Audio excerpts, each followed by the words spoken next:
Between 1968 and 1969, a serial killer terrorized Northern California. He murdered at least 5 people in cold blood. He taunted police with cryptic coded letters. He called newspapers to claim responsibility. He gave himself a name that the world would never forget. The Zodiac Killer was never caught. This is his story and the investigation that changed American criminal history forever. The first confirmed Zodiac attack occurred on the night of December 20th, 1968. A young couple parked at a lover's lane in Benicia, California, were shot multiple times at close range. Both died. No witnesses, no suspect, no motive. 6 months later, on July 4th, 1969, another couple was attacked at Blue Rock Springs Park. The male victim died. The female survived despite being shot multiple times.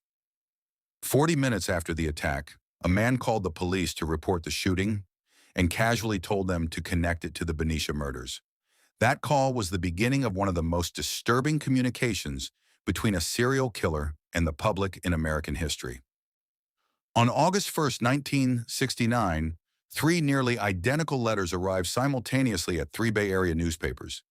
Each letter claimed responsibility for both attacks and contained detailed information only the real killer could have known.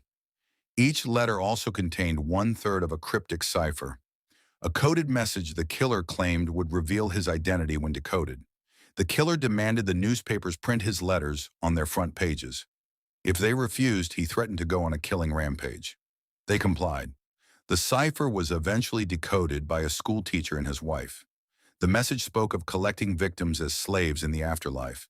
It revealed a disturbed and deeply dangerous mind, but it did not reveal his name. The Zodiac continued killing. He attacked a couple at Lake Berryessa in September 1969, arriving in a hood with a crosshair symbol on his chest, tying his victims and stabbing them repeatedly. One survived to describe him to investigators. 2 weeks later, he shot a taxi driver in San Francisco and disappeared into the night. Then came the letters, dozens of them, sent to newspapers, to police, to investigators. Some contained pieces of the taxi driver's shirt as proof. Some contained new ciphers. All were filled with taunting messages and threats. He claimed to have killed 37 people. Officially, only 5 murders were confirmed. Investigators named numerous suspects over the decades. Handwriting was analyzed. DNA was tested. Ciphers were studied.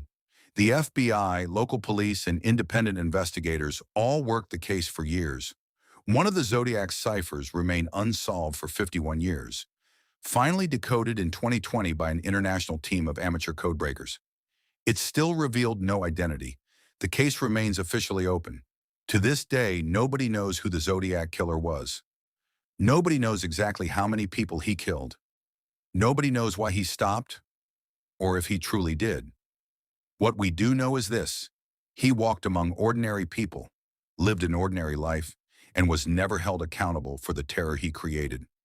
The Zodiac case reminds us that evil does not always announce itself. Sometimes it sends a letter instead. Subscribe to the Case Room. Every case has a story. New files open every week. This content is for educational purposes only.